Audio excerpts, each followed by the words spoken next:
Hey, hey everyone! It's been a bit. I mean, not really. Like every once in a while, I'll like post something, but like it's been a bit since I've done like a vinyl video per se. Um, yeah. I hadn't realized that it's been like since I think 2019 since I've made a video. Yeah, that shit's really funky. That shit's really weird to know. But the reason why I'm doing this video in particular, because I decided like to just magically make a new vinyl video today, is the other week I was on vacation with a friend of mine, and we I guess they posted on their Instagram story a picture of us together, cute, adorable, I know. And I guess Mike Seatown follows my friend, and they replied to their story being like, hey, I recognize that person. Didn't they used to make like vinyl videos about black metal and neo folk and you had like a bit of awkward humor mixed in? And like the first part of that I fuck with. The second part of that, I mean, I don't know.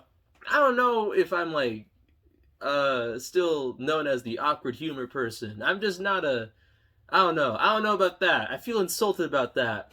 But it was just kind of funny that of all fucking people to fucking recognize me and call me out that I haven't made a video in a long time, it's Mike Seatown. So I'm naming this video Mike Seatown Forced Me to Make a New Video.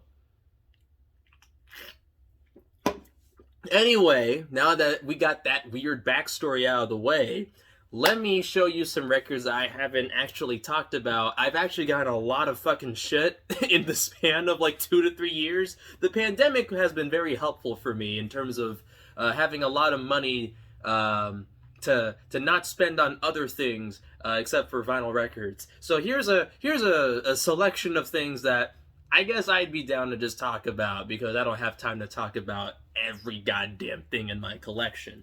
Recently, I acquired uh, oh Jesus Christ, Azhubham Haani, or I don't know how to fucking pronounce that name. Call me a poser all you want. I'm an ignorant piece of shit that doesn't know how to fucking pronounce a lot of these fucking obscure European black metal, whatever the fuck bands I end up finding and discovering. I like to listen to fucking music. I don't know how to fucking pronounce these names. I'm gonna be blissful in my own ignorance. Azhubham Haani is one of these bands that I adore and love. That whatever. But they're actually a rather important band to me. This is a compilation of a lot of their 90s demos, but in particular, the demo that I think to me is rather important is the On a Snowy Winter Night demo. That's one of the first black metal demos that I kind of like first discovered and like started to listen to and fell in love with after I had gotten through my gigantic phase of listening to nothing but Les Legions Noires stuff. And, for anyone that knows me, Les Legions Noires, Mutilation, Vlad Tepes, all those guys, that's what really got me into black metal. So this is another essential key of albums, artists that got me into black metal. There was something like there's something about raw black metal, especially like that 90s raw black metal, that really fucking speaks to me. It's an extreme form of outsider art, of outsider music, of naive art that I fuck with really heavily. And so Azhubham Haani is one of those artists that I absolutely adore and love. Again, this is a compilation of a lot of their fucking demos. I don't know if you can read that, but yeah, On a Snowy Winter Night is on there as well. So yeah, this is a awesome piece to my collection that I very much adore. Another important artist to me is Lord Lovidicus, Kindle og Stein. When I was like first like getting into dungeon synth, both as a as a fan of the genre and also like trying to create dungeon synth music, Lord Lovidicus to me was a huge inspiration that I don't really talk about as much, especially a lot of his work around this era. And Yeah, in terms of like 2010s dungeon synth artists, like artists from that decade, to me, like it's always him and Erang, like that are very important to me. They're 1A and 1B in terms of like these are artists that mean a lot to me. This is really great dungeon synth. I mean, there really isn't too much to say about it that isn't like unique or different from like other like dungeon synth releases or records that have that huge epic boastful sound to it. This is wonderfully atmospheric. It really takes all the hallmarks of what a dungeon synth album should be. So yeah, Kindelogstein by Lord Lovidicus. Check it out. Next, we got an obscure piece of Lithuanian neo-folk music. Oh boy.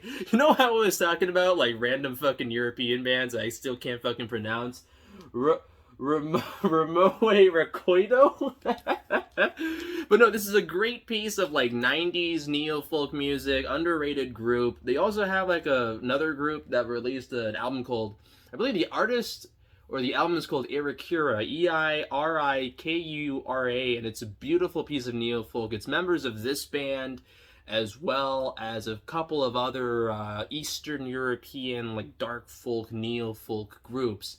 But Romowe Rikoito is especially this album, Narcissism, is really wonderful. I remember listening to it the first time, and I remember one of the first things I noticed is that the lead singer, or a couple of lead singers, they kept on fluctuating with sounding like either a discount David Tibet or a discount Michael Moynihan. It's like they don't know if they want to be Current 93 or Blood Axis. It's weird, but yeah, if you want to listen to Current 93 ripoff music, then this is definitely one of the albums to check out. Narcissism by Romowe Rikoito, extremely underrated, definitely worth checking out. Let's see, what else do I got here? I got, Of the Wand and the Moon, The Lone Descent. You can't fucking see the cover barely, because it's all fucking black. It's black on black text. You could, like, see it a little bit if I shine a light on it like that. But one of the bands that really got me through the pandemic, I've been listening to a lot of, neo-folk and dark folk music, and Of the Wand and the Moon, Kim Larson in general is a fucking amazing songwriter. And huge inspiration to me.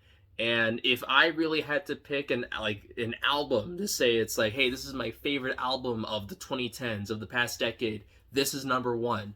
Like, this is a 10 out of 10 record for me. I also have a few other more Of the Wand and the Moon albums as well in my collection now. I got Sonnenheim, Emptiness, Emptiness, Emptiness. I got B-Sides collection. But to me, The Lone Descent is numero uno in terms of the Wand and the Moon albums. They also released an album late last year. It's okay. I wouldn't necessarily recommend it, but it's fine.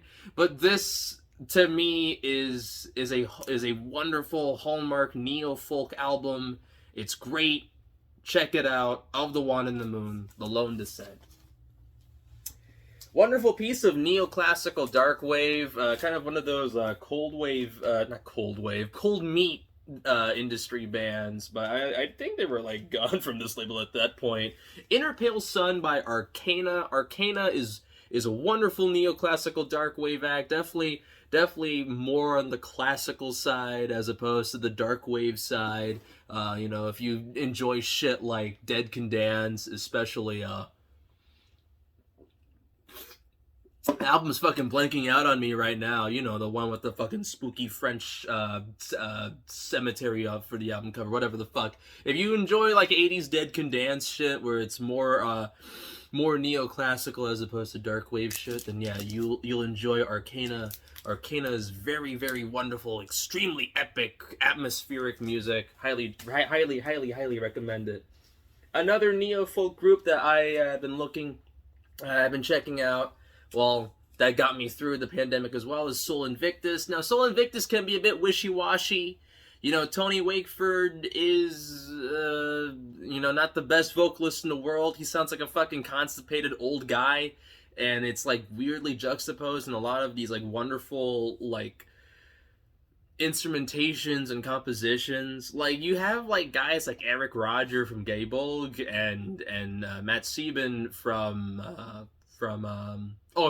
Matt Howden from Sieben, who have been part of Soul Invictus, who have collaborated with Tony Wakeford, who are like wonderful, wonderful musicians, and then you just have Tony Wakeford, who just sounds like this. But it's a great album. It's a beautiful album. If you can deal with Tony Wakeford's like rough vocals, this is a wonderful.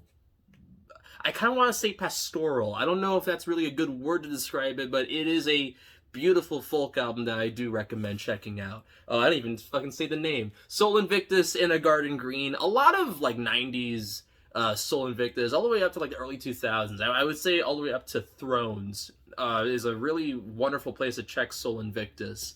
Around like the mid to late 2000s, that's when the quality tends to dip. A lot of these neofolk artists, with the exception of like Current 93, tend to like have a small stretch period of time where they're like really fucking great, and then it's like the quality fucking dips because we all understand the gimmick now. But Soul Invictus do have a really wonderful run of stuff. In the Rain is an absolute classic neofolk album that I also recommend. Death of the West is great. Thrones, what I just mentioned earlier, is another great one. But In a Garden Green by Soul Invictus is top tier as well. I do recommend that. William Shatner Has Been. I mean, I don't know what else to really say.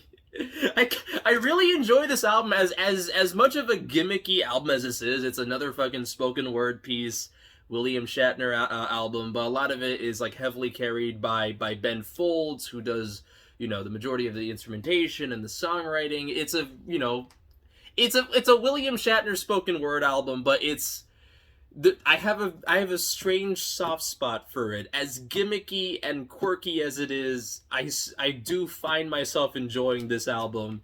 Maybe you will too.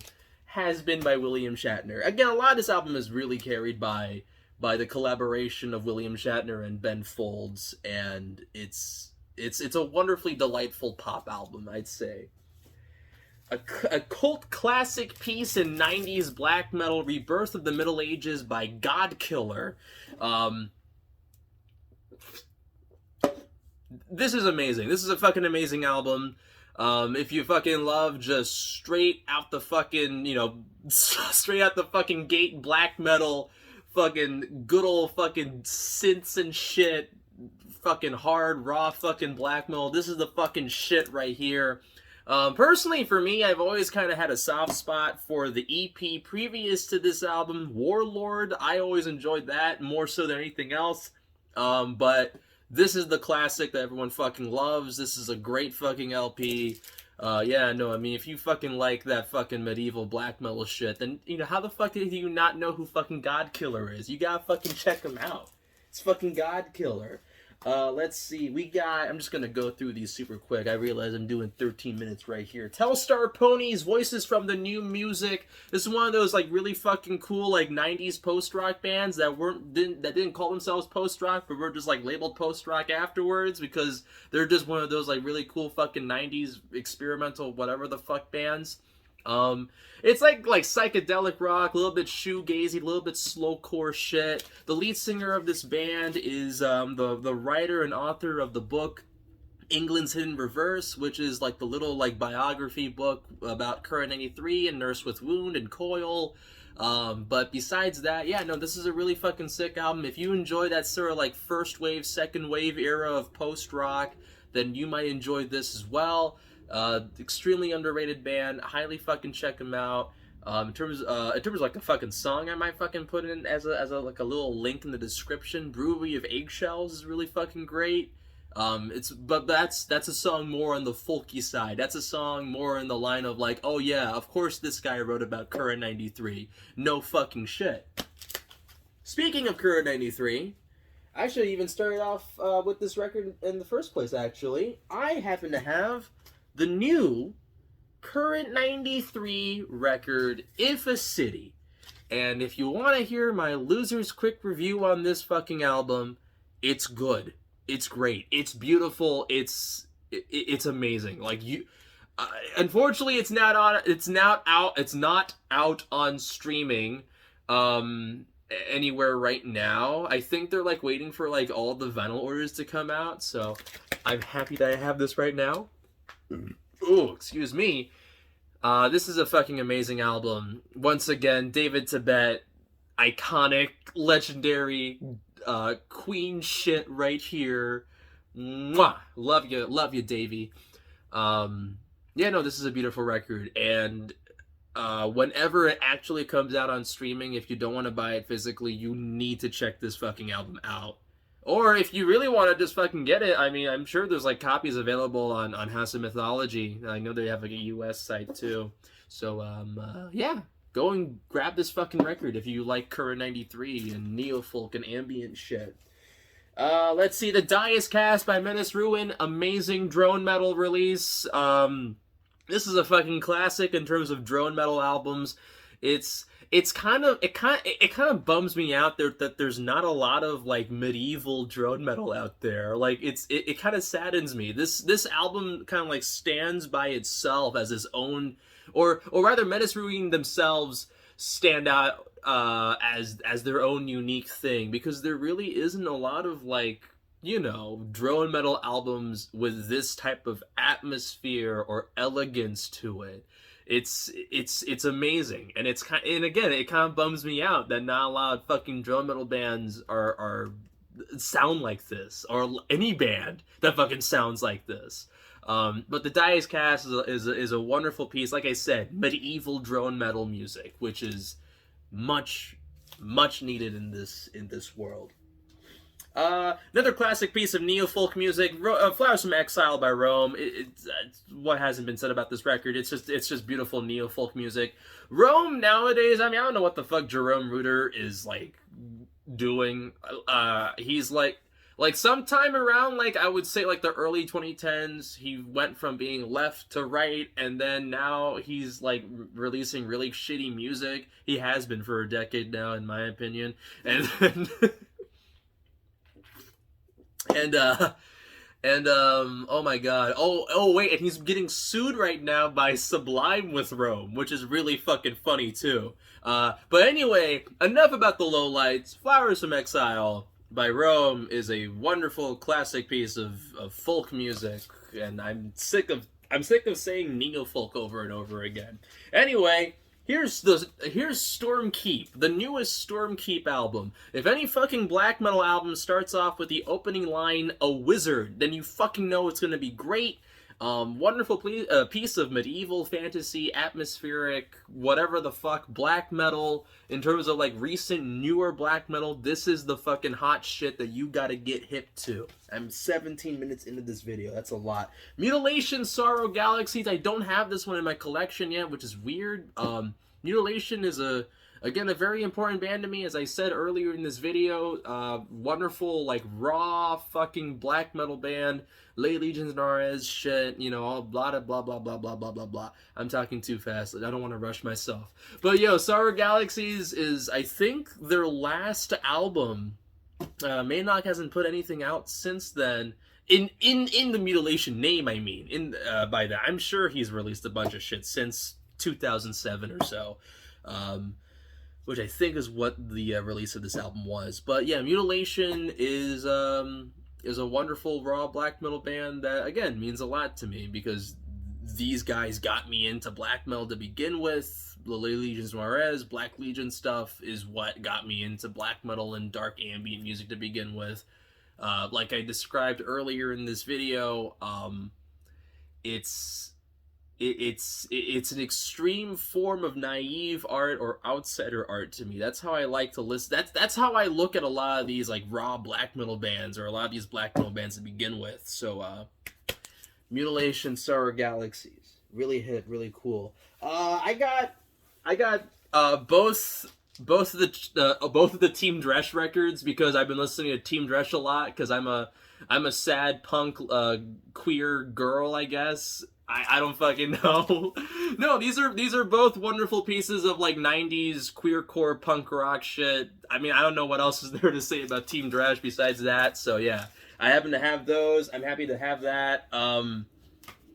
Let's see, From Nursery to Misery, a compilation of a lot of their songs. From Nursery to Misery is a going back to just outsider music, these were like two like young teenage girls and like their like teenager producer music friend making like outsider synth pop dark wave music, and it's so fucking cool. It's like the Shags but goth, but also a little bit more musically talented than the Shags, if I do say so myself. But yeah, this is, if you want to check out like strange like synth pop stuff made by a couple of young girls back in the fucking early 90s, late 80s, this album, this compilation is super sick. There's another compilation out as well. I think it was put out last year. And yeah, it's both on their band. It's on both those compilations are on their on the Bandcamp pages. And yeah, no, from Nursery to Misery, highly recommend checking them out. Really cool stuff. Let's see, what else do I got here? I think that might be it. Oh, and real quick, just before this video goes on for way too fucking long, Elfenblut, Mein starrer Blick, and it's in die Dunkelheit. This is a wonderful piece of dark ambient, black ambient music from the 90s that I would say my discovery of this album was around Halloween time in 2020. And this was such a huge fucking discovery to me. Like, it's such a wonderfully dark and melancholic lo-fi ambient album, and so I do highly recommend this album, Elfenblut. So yeah, all right, that's gonna be it for me talking and yapping. I hope 22 minutes of me talking to you directly at this phone here is enough to satisfy anyone's fucking needs and shit. Anyway, that's gonna be enough. I think I've met my yearly quota of awkwardly talking to you people. So without further ado, goodbye, farewell. I love you all. I hope you're staying safe. And yeah, bye bye.